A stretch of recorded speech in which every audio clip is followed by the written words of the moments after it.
the issue is that the median voter, that's called that, is not particularly well informed. Most of them in most countries don't care much about politics, right? They're rationally ignorant, is what we call it, right? They might go down to vote every 4 years, but they don't really think so much about the issues and so on. So they're very easy to influence, right? So this can lead to a lot of both good and bad policies, depending on who gets to have the public ear, so to speak, right? So, for instance, if you are able to convince people of a certain policy initiative, so let's take an initiative now that's very close to the hearts of many parents, is whether you should limit kids' access to iPads and video screens and stuff, right? Mm-hmm.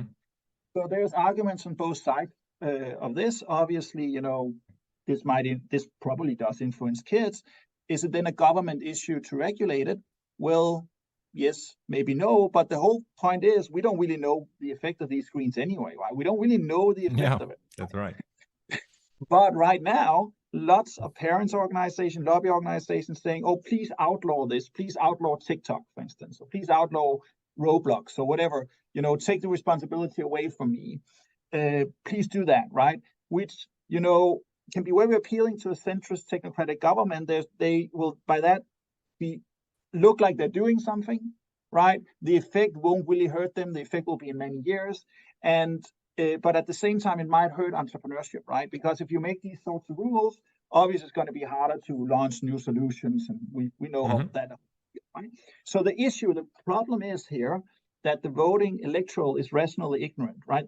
They prefer not to know too much about the issues, but they're very easily moved.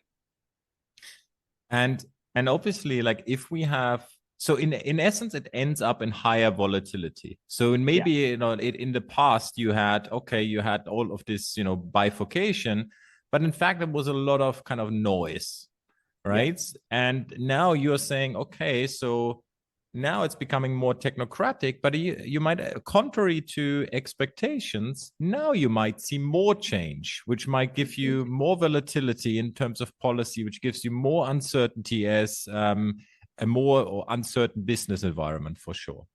Exactly. Is that right? Exactly. That is totally, I could not have said it better myself. Thank you.